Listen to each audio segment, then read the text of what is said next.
Les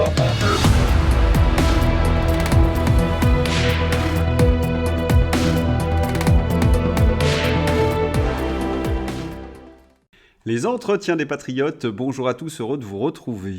Macron, déprimé et cuit. Retailleau, courageux ou danger pour la démocratie? Avant de répondre à ces deux questions et traiter de nombreux sujets d'actualité, connaissez la coutume sur cette chaîne, je commence toujours mon entretien par remercier ceux qui m'ont permis justement de le produire, car ils m'ont financé à l'aide des merci rémunérateurs. Et aujourd'hui sont à l'honneur des fidèles parmi les fidèles, ma chère Fernande Richter, Princesse Parfaite, Bertou Marielle, Philippe Bohen, Vincent Sanchi, Françoise Oriot et Luc Tobiana. Merci à eux du fond du cœur. Et puis je tenais à vous remercier pour votre fidélité. Oui, il faut aider la réinformation en ces temps difficiles. Mais comment faire? On lève le petit pouce, on écrit de gentils messages et on diffuse sur d'autres réseaux sociaux. C'est bon pour la visibilité. Merci à tous. Macron serait déprimé et cuit, et ce n'est pas la réinformation qui le dit, c'est le journal Le Point. Qu'ils se débrouillent entre eux, Macron ou le blues du président. Ce reportage du Point est, comment dirais-je, ambivalent. D'un côté, l'attaché de presse de la journaliste que vous voyez apparaître à l'écran, brosse un portrait très flatteur d'Emmanuel Macron, un bourreau de travail, hyperactif, stratège. Et de l'autre, elle balance quelques vérités. Il est détesté par les Français, il est déprimé, il est devenu la marionnette de Marine Le Pen, et les LR le jugent complètement cuit. Oui, ce sont les mots employés par la journaliste. Comme si cette journaliste aux ordres hésitait à retourner sa veste. Sur Blast, par contre, on balance du lourd. Enfin, avec 7 ans de retard sur la réinformation. Macron, un pervers. Qui l'eût cru? Et oui, Emmanuel Macron, un grand pervers à l'Élysée. Ce zoom arrière vertigineux avec le sociologue Marc Joly permet de comprendre ce qui nous est arrivé et ce qui va encore nous prendre en traître. Cœur sensible ou macroniste, s'abstenir. Bon, si vous voulez être informé 7 ans avant tout le monde, écoutez la réinformation. Mais reprenons le Macron cuit. Bruno Retailleau, en donnant une interview sur TF1, a bien montré les mensonges, la duplicité, les manipulations du camp présidentiel. Quelques extraits. L'immigration n'est pas une chance, ni pour les migrants, qu'on ne peut pas accueillir décemment, ni pour les Français. Je suis 1000 fois pour un référendum sur l'immigration. C'est l'un des phénomènes qui a le plus bouleversé notre société sans que jamais les Français n'aient eu à se prononcer. Et le nouveau ministre de l'Intérieur enfonce le clou. Notre culture est judéo-chrétienne. Comment voulez-vous intégrer des jeunes qui doutent en leur disant que la France n'est pas aimable, qu'elle est coupable de tous les crimes? Mais j'ai l'impression d'entendre notre constat. Oui, c'est notre discours. Mais comme chantait Dalida Delon, parole, parole. Philippe Murer, première fois qu'un ministre de l'Intérieur dit ça. J'aimerais croire qu'il va enfin arrêter les flux d'immigration. Mais le droit européen est implacable et impose par ses règles les flux d'immigration. Ce sera l'heure de vérité pour les identitaires européistes. Alors ces LR vont-ils franchir le Rubicon? J'en doute fortement. D'abord parce qu'ils nous ont fait le coup plus de 20 fois, et en plus, ils n'ont pas de majorité. Et pourtant, il y a urgence. Fernand Gontier, ancien directeur central de la police aux frontières, affirme que les étrangers sont surreprésentés dans la délinquance et dans la criminalité. Je vous ai présenté ces statistiques un nombre incalculable de fois, et il suffit de regarder l'actualité pour les illustrer. Nous avons eu à peine le temps de sécher nos larmes pour Philippines que nous pleurons déjà le jeune Kylian tué par un migrant d'un coup de couteau. À Marseille, c'est règlement de compte, 2 morts et 4 blessés dans une fusillade. Oui, la guerre des gangs fait rage. Voilà, cette politique immigrationniste provoque les mêmes effets partout en France et j'ai envie de dire partout en Europe. C'est ainsi qu'en Allemagne, à Essen, un migrant syrien a semé le chaos. Armé d'un couteau de combat et d'une machette, il a été interpellé après avoir incendié 2 immeubles et attaqué plusieurs magasins, faisant 31 blessés, dont 8 enfants, dont 2 en urgence absolue. Oui, c'est partout en Europe, c'est partout en France. Et que disent les peuples face à cette situation ? Quand on les interroge par des sondages, ils veulent rétablir l'ordre. Autrement dit, ils approuvent les propos de Retailleau. Et lorsqu'on les consulte par des élections, ils votent pour des partis de droite.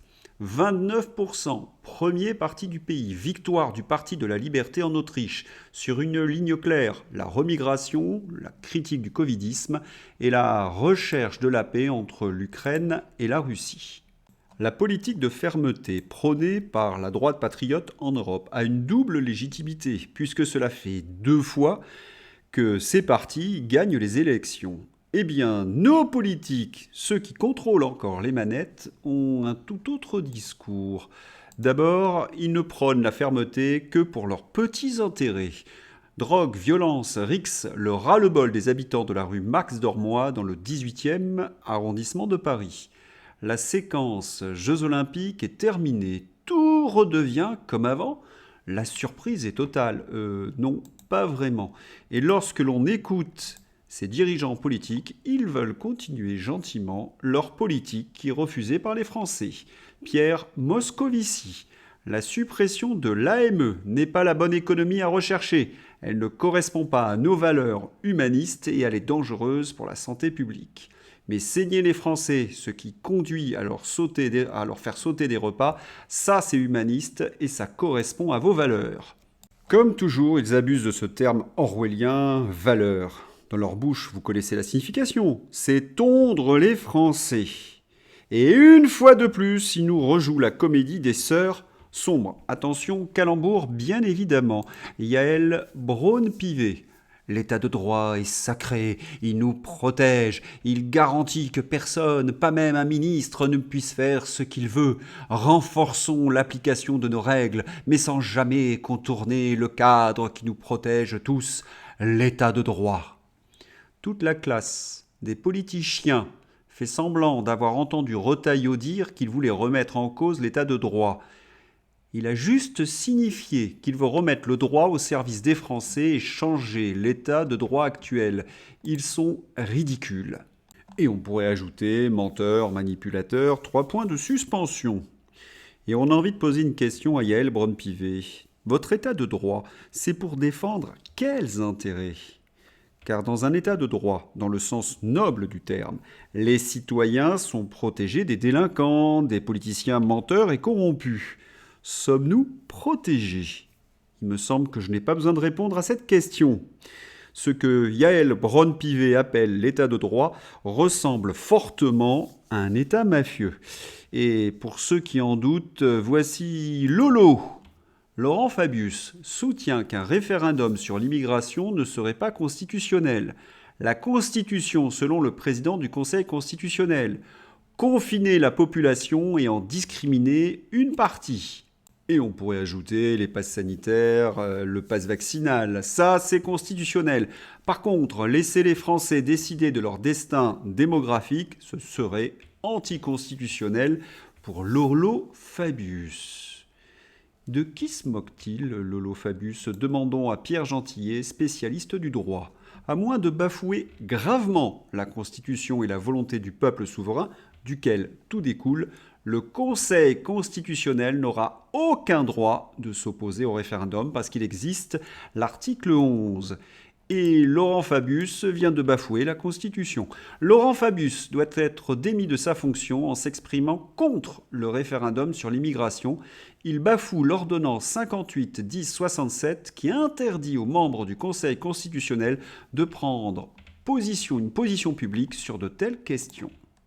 Nicolas Dupont-Aignan sur la question. Après les déclarations fracassantes du nouveau ministre de l'Intérieur Bruno Retailleau sur la nécessité d'appliquer les peines de prison, d'expulser les délinquants étrangers, d'organiser un référendum sur l'immigration, on a assisté aujourd'hui à des déclarations stupéfiantes de tous ceux qui nous ont laissé le pays dans cet état et qui ont échoué sur tout.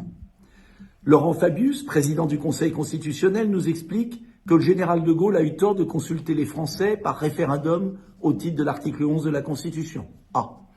Le syndicat de la magistrature nous explique que les lois sont au-dessus du peuple, oubliant qu'en République, la justice est rendue au nom du peuple français. Elisabeth Borne, qui a gouverné à coup de 49-3, nous explique qu'il ne faut pas être clivant, c'est-à-dire ne rien faire. Et la présidente de l'Assemblée nationale, Madame Braun-Pivet, nous explique que M. Retailleau est dangereux. Alors, que fera M. Barnier? Quelle politique appliquera-t-il? Nous saurons demain avec le discours de politique générale. Nous souffrons et ces politiciens ne veulent rien faire. Pire, ils veulent que cela continue. Le Conseil d'État confirme le statut de réfugié d'un Algérien condamné pour agression sexuelle sur mineur, malgré les réserves de l'OFPRA. Pour conclure cette séquence Bruno Retailleau, nous adhérons pleinement à ses propos, mais nous doutons que ce ministre les mette en pratique. Oui, rien de tel qu'un petit souvenir. Arthur de Vatrigan avance que le traité de Lisbonne en 2007, ratifié par Nicolas Sarkozy, est l'une des plus grandes trahisons de la Ve République. Voilà, Sarko, c'est celui qui promettait de résoudre les problèmes de délinquance. Il s'est fait même élire sur ce programme. Il a trahi ses électeurs durant 5 ans. Il s'est soumis aux directives européistes et atlantistes. Doit-on rappeler la litanie de ces trahisons sur l'OTAN, sur le référendum, sur l'expulsion des délinquants, sur l'éducation nationale, sur l'hôpital, sur les finances? Et la liste n'est pas close. Comment pouvons-nous faire une seconde confiance en CLR qui ont passé leur temps à trahir leurs électeurs?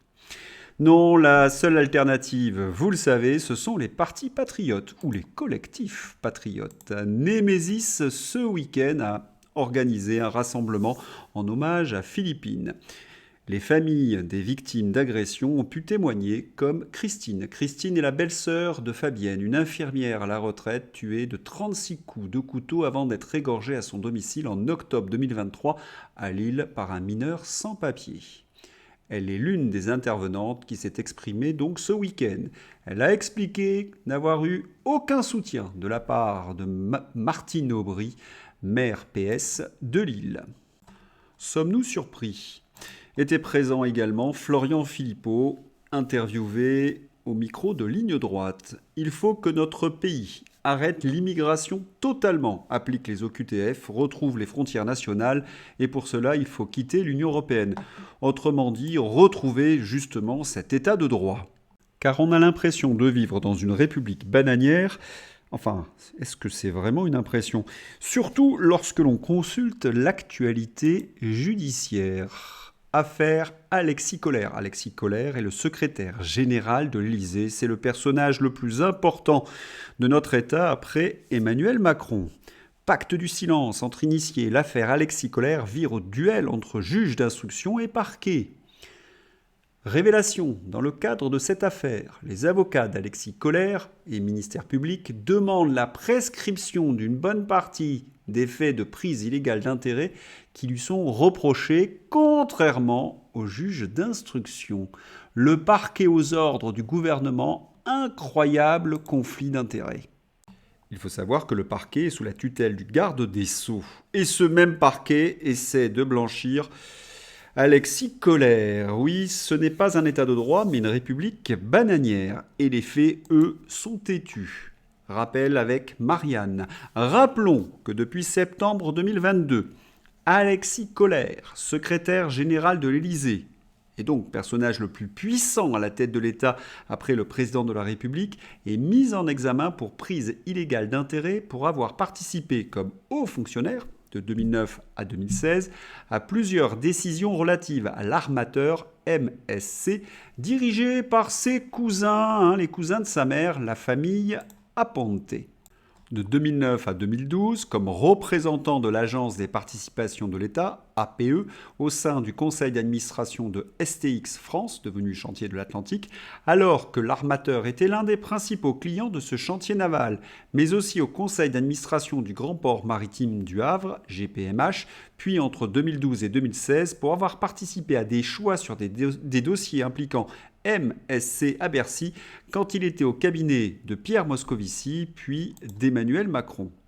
Vous constatez comme moi qu'il y a bien prise illégale d'intérêt et pourtant le parquet veut la prescription. Et vous constatez également que les journalistes sont très discrets sur cette affaire. Par contre, le procès de Marine Le Pen, lui, est très médiatisé à la une de France 2, de toute la presse aux ordres. Est-ce un procès politique? La question est posée par Pascal Laurent. Ouverture du procès de Marine Le Pen et de plusieurs membres du Rassemblement national. Marine Le Pen, son père Jean-Marie Le Pen et 23 autres membres du Rassemblement national sont accusés de détournement de fonds publics de l'UEL. Ils auraient payé le travail d'assistants parlementaires qui, en réalité, ne travaillaient que pour le Rassemblement national. Si Marine Le Pen est reconnue coupable, elle risque jusqu'à 10 ans de prison et ne pourra pas participer à l'élection présidentielle de 2027. C'est une manœuvre des élites oligarchiques pour se débarrasser de Marine Le Pen et laisser le Rassemblement national à Bardella. Je voudrais être clair, s'il y a fraude, la sanction doit tomber. Mais elle doit être juste. Et j'en doute fortement parce que cela fait 50 ans que nous sommes persécutés. Le RN ou les partis patriotes, nous sommes victimes d'un acharnement juridique, politique et journalistique. Et cela donne le tournis. Nous sommes invisibilisés dans les médias, nos leaders sont difficilement présents sur les plateaux de télévision. Quant aux militants, c'est shadowban sur les réseaux sociaux et parfois la censure. Nos idées sont diabolisées à longueur de colonne dans les médias. Nous subissons des persécutions juridiques. Dois-je vous rappeler les épisodes des Gilets jaunes? Certains des patriotes ont vu leur compte bancaire fermé. Nous subissons également des procès pour délit d'opinion.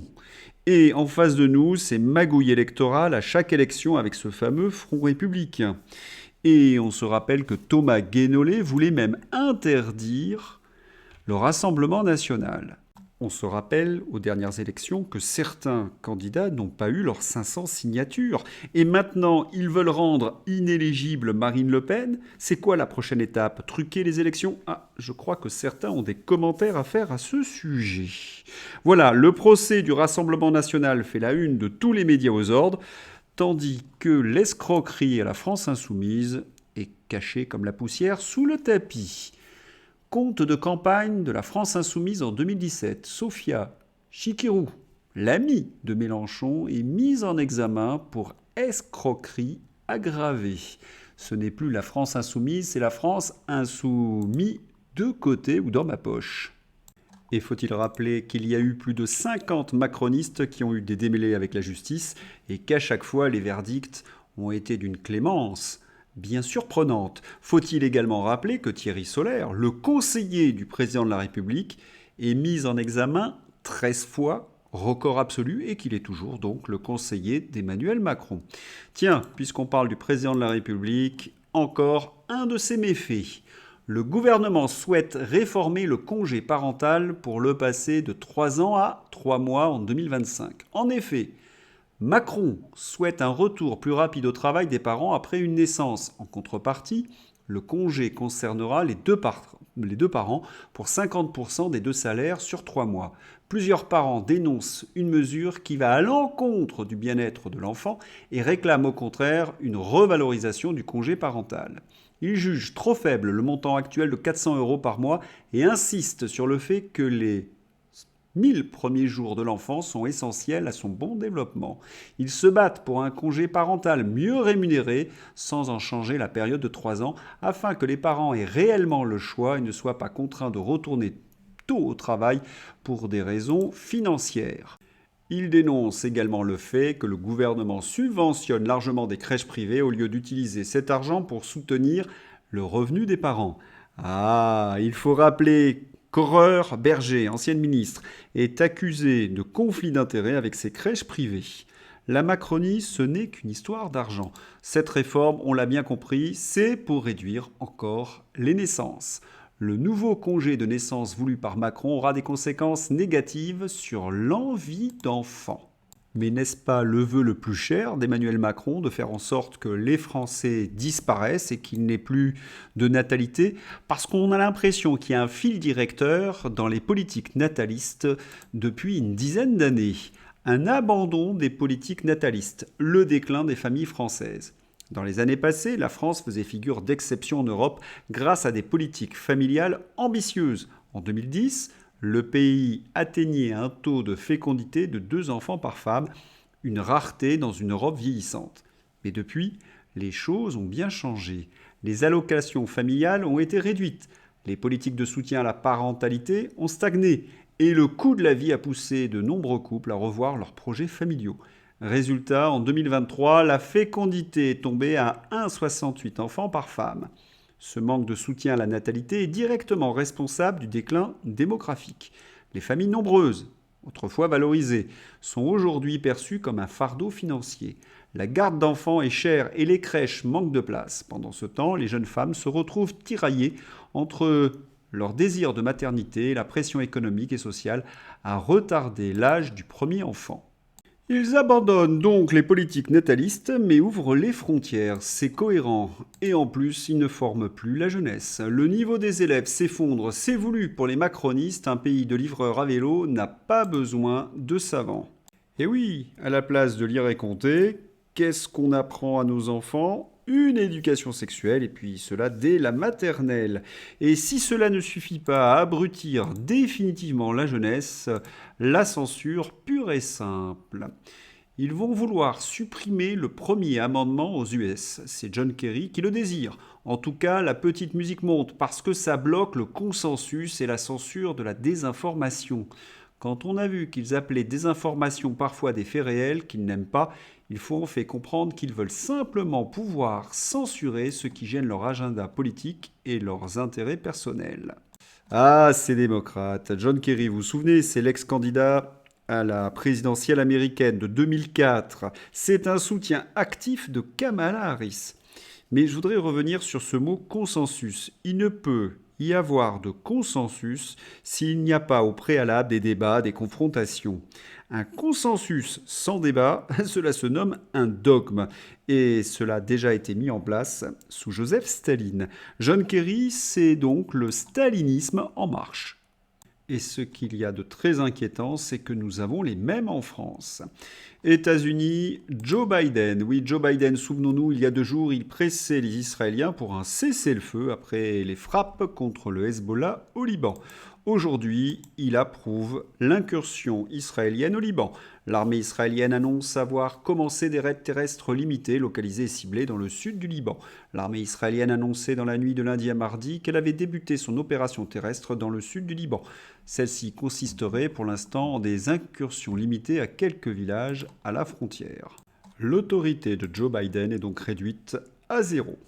C'est le moment d'ouvrir la page Fantasy avec une vision très particulière sur la Macronie. La Macronie, c'est quand même une sale engeance. Ce sont des rebuts de bureaux des écoles, d'écoles de commerce, qui ont un rapport purement utilitariste et prédateur des choses. Ils viennent, ils se servent, ils cassent, ils repartent. Ils font ça avec l'hôpital, ils font ça avec l'école, ils font ça avec la police, ils font ça avec l'État. C'est clair et si juste. Et tout le monde est d'accord, tant au niveau national qu'international. Boris Johnson sur Macron. Boris Johnson règle ses comptes avec Macron qu'il qualifie de vraie nuisance dans ses mémoires. Et en termes de nuisance, Boris Johnson, c'est un expert. Autre nuisance, Darmanin. Augmenter les impôts, c'est la facilité. Augmenter les impôts, c'est décourager l'initiative. Augmenter les impôts, c'est ouvrir des usines à chômage. Augmenter les impôts, c'est ne pas respecter le travail. Gérald Darmanin, ce week-end à Tourcoing. Ces macronistes n'ont vraiment aucune figure. Leur business, c'est le foutage de gueule permanent. Et 1000 milliards de dettes en plus, ce n'était pas la facilité ? Et il faut rappeler qu'avant d'être ministre de l'Intérieur, Darmanin était ministre de l'Action et des Comptes publics, autrement dit du budget. Oui, l'art de se moquer de nous. Chronique 2 poids, 2 mesures sur France 2. Les 2 jeunes militantes écologistes qui avaient jeté de la soupe sur le tableau Les Tournesols de Van Gogh à Londres en octobre 2022 ont écopé de 20 à 24 mois de prison ferme. Une peine particulièrement sévère qui choque. France 2 était moins choquée par les peines prononcées cet été en Angleterre pour des personnes révoltées par le meurtre de 3 fillettes. Non mais c'est normal, hein, les journalistes ne sont sensibles qu'aux militants de gauche. En 2024, le fils Duhamel peut interroger le fils Sarkozy sur l'ascension du fils Glucksmann. J'espère que vous avez apprécié cet entretien. Je vous souhaite une excellente journée. À bientôt. Au revoir.